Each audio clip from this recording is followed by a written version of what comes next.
शिवाय नमस्ते। भगवान थोड़ी ना कहेगा कि तू मेरे पास में आए तो मेरे चरण की रज लेकर जा। भगवान थोड़ी ना कहेगा कि मेरे पास में आकर तू ये लेकर जा।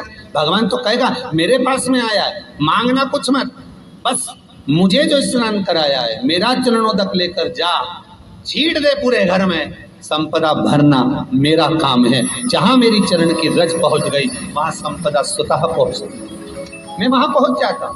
तो चरणों तक ले जा, पर लोग ले जाते हैं, पूजन करते, कलश भी उंडेलते, जल भी चढ़ाते, पर आते समय खाली लेकर आ जाते। भगवान को इतना बुरा लगता, मेरे दरवाजे से खाली जाए मुझे कितना बुरा लगेगा। जो आए वो भर कर जाए, भले 2 बूंद लेकर आओ, पर उसमें चरणों तक थोड़ा सा लेकर अवश्य।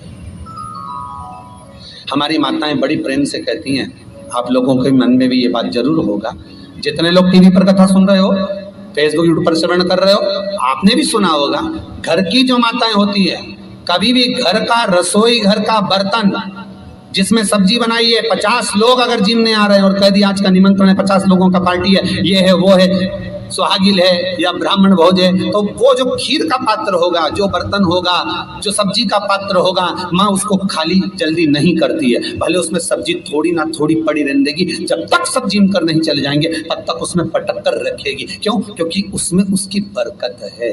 उसी तरह जल चढ़ाने के बाद हम जब लेकर आते हैं पात्र के अंदर, ये उसमें उसकी बरकत है। गर्ग संहिता में दूसरी चीज कही, उसको भी समझ लीजिए। गर्ग संहिता में कहा गया, जब आप घर से जल लेकर जाते हो भरकर, तो ये सृष्टि की जितनी नदियां हैं, पृथ्वी पर जितनी नदियां विद्यमान हैं, जितने तालाब, जितने सरोवर, जितने कुंड, जितने विराजमान हैं, उन सारे तीर्थों का जल जब आप घर से लेकर निकलते हो तो वो तीर्थ का संपूर्ण जल आपके कलश में आ जाता है। और जब आप उस जल को शिव पर समर्पित कर देती हो और 2 बूंद चरणादक लेकर जब जाती हो, तो शिव महापुराण गर्ग संहिता पद्म पुराण कहती है वो जल साधारण नहीं रहता, वो गंगा जल बनकर तुम्हारे घर को पवित्र करने के लिए पहुंच जाता है। वो पवित्र गंगा जल बन उसको लेकर प्रवेश करता, उसको लेकर पहुंच। 3 तरह का जल शिव को समर्पित होता है, और वो तीनों तरह के जल का अलग अलग भाव है महाराज। पहला जल सादा, घर से पानी लेकर गए, जल लेकर गए, शंकर को चढ़ाया, वो हमने घर का अपना एड्रेस बता दिया, भगवान शिव को जल चढ़ाकर अपने आनंद के लिए शंकर से कुछ प्राप्त कर लिया। दूसरा जल, जल के कलश में थोड़ा सा इत्र डालकर शंकर को जब समर्पित करते हैं, तो महाराज घर में अगर कोई व्यक्ति बहुत रोगीला है, बहुत रोगीला, एक शिव महापुराण में, स्कंद पुराण में, नर्मदा पुराण में, भविष्य पुराण में, अग्नि पुराण में, नारद पुराण में, बरहा पुराण में, वामन पुराण में जितनी चीजें लिखी गई है, एक एक प्रैक्टिकल कर देखो। तो शिव महापुराण, स्कंद पुराण का यह भाव याद करिए कि 1 लोटे पानी में इत्र मिलाकर, जल में इत्र मिलाकर, बहुत रोगीला व्यक्ति, बहुत बीमार व्यक्ति है, 1 लोटा पानी उसका हाथ का स्पर्श कराकर शंकर को चढ़ाना प्रारंभ कर दीजिए। महाराज केवल 5 या 7 दिन चढ़ाओ, और वो 7 दिन के बाद में उस बीमार व्यक्ति का क्रम देखिए कि उसमें कितना आराम लगा है। औषधि दवाई काम करना प्रारंभ करी कि ना करी। केवल इत्र समर्पित, इत्र का जल। तो पहला जल सादा, दूसरा जल है इत्र का, और महाराज तीसरा जल जो शिव महापुराण के अंतर्गत कहा गया है, बेल पत्र का जल।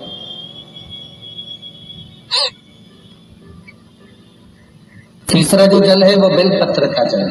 बेलपत्र का जल कैसा? तो महाराज शिव महापुराण की कथा कहती है कि जल के पात्र में एक बेलपत्र अंदर डालकर उस जल के पात्र को ले जाकर शिव को समर्पित करना, अर्थात अपनी मन की कामना भगवान शंकर से कह देना। केवल बेलपत्र के माध्यम, बोलना नहीं है हमको, कुछ हमें कुछ कहना नहीं है, तीन तरह का जल का जो व्याख्यान वर्णन किया गया, एक सादा जल जो भगवान को कहा, आपने अपना एड्रेस बता दिया, आपने अपने मन का भाव बता दिया। इत्र का जो जल चढ़ाया गया वो केवल रोग मुक्ति के लिए चढ़ाया गया। और तीसरा बेलपत्र, अगर उस जल में एक बेलपत्र भी पड़ी हुई है और वो बेलपत्र पड़ा हुआ जल आप जिस भाव से चढ़ा रहे हो, जिस कामना से चढ़ा रहे हो, शंकर वो कामना आपकी पूर्ण कर दे। उनके लिए ये कथा कर रहे। पितरों की तीन बेटियां, तीनों से गलती हो गई। आप शिव मंदिर में जाएं, कोई गलती ना हो, जल चढ़ाएं, मना नहीं, छींटा ना लगे, धीरे धीरे चढ़ाएं।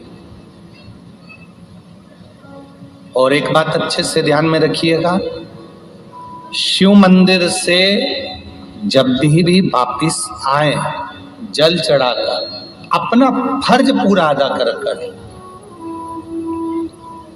फर्ज से मतलब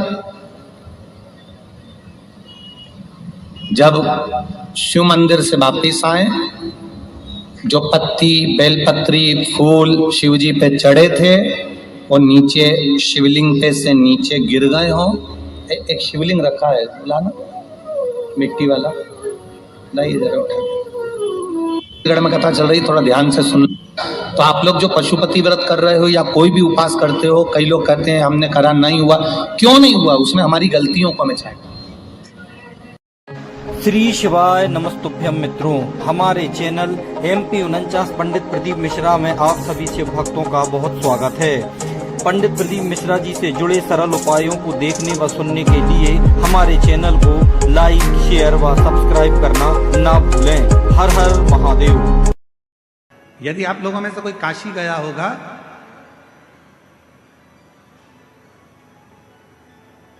तो काशी में एक जगेश्वर महादेव है। जगेश्वर महादेव काशी में विराजमान है। कभी आप लोगों में से कोई गया होगा, स्मरण रखिए, काशी अगर कोई गया। एक होता है शमी का पौधा, एक होता है मंदार का पौधा। मंदार जानते हो सब लोग? बोलो तो जम के। सफेद आंकड़ा भी उसको बोलते हैं, मंदार भी उसको बोलते हैं। मंदार का पौधा, और एक होता है शमी का। कहते हैं जिस व्यक्ति की जिंदगी में केवल घाटा ही घाटा लिखा हो, दुख ही दुख लिखा हो, और कई साल हो गए हों किराए के मकान में रहते हुए या तकलीफ को भोगते भोगते, परिवार में कहीं सुख है ही नहीं, दो पौधे को याद रखना। और दोनों पौधे की कथा हमने पूर्व में सुना चुके, मंदार और शमी। दोनों की कथा सुनाइए कि ये कौन से मुनि थे, कौन से ऋषि के बेटे थे, ये मंदार और शमी किसके पुत्र थे, सब कथा सुने। आप YouTube पर सर्च करिएगा तो आपको कथा पूरी मिल जाएगी। आप उसको सुनो। जिसकी जिंदगी में दुख ही दुख लिखा, कष्ट ही कष्ट लिखा, परेशानी ही परेशानी लिखी, तो मंदार और शमी ये दो पौधे ऐसे हैं जो जीवन में सुख प्रदान करते हैं। एक नियम बना लो, 12 महीने शिवरात्रि आती है, हर महीने शिवरात्रि पड़ती है, महीने में 2 बार प्रदोष पड़ती है। या तो प्रदोष का नियम बनाओ या शिवरात्रि का नियम बनाओ। एक काम करना चालू करो, थोड़ी सी मिट्टी शमी के पेड़ के नीचे की और थोड़ी सी मिट्टी मंदार के पौधे के नीचे की, दोनों को लाओ, अच्छा मिलाकर उसका एक शिवलिंग का निर्माण करो और उस शिवलिंग का पूजन प्रदोष काल में शाम के समय शिवलिंग के सामने 2 घी के दिए जलाकर, जैसी घर में पूजन करते हो वैसी की वैसी पूजन करो, आरती करो, थोड़ा सा भोग लगाकर निवेदन कर कर उस शिवलिंग का बाद में विसर्जन करो। 5 या 7 प्रदोष कर लो या 5 या 7 शिवरात्रि कर लो। आपको किसी के आगे हाथ नहीं फैलाना पड़ेगा। मेरा देव अधिदेव महादेव स्वयं भंडार भरना प्रारंभ कर दे, स्वयं शिव भंडार भरेगा। मंदार और शमी के वृक्ष के नीचे का वो फल होता है जो सुख देता है, जो सुख देता है।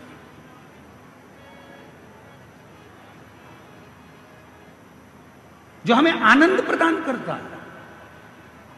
मंदार मतलब आप लोग जानते हो, वो सफेद आंकड़े की जो जड़ होती है, आंकड़ा होता है, उसके छोटे छोटे फूल होते हैं मंदार के, भगवान शंकर को चढ़ते हैं। और शमी की पत्ती तो आप लोग जानते ही हो, शमी का पत्र, इसके पौधे के नीचे और उसके पौधे, इसका वृक्ष और उसके वृक्ष के नीचे की थोड़ी थोड़ी मिट्टी प्रदोष काल में, या तो प्रदोष हो या शिवरात्रि हो, दोनों को मिलाकर उसका शिवलिंग बनाकर उसकी आराधना, उसकी अभी हम कथा में एक बड़ा सुंदर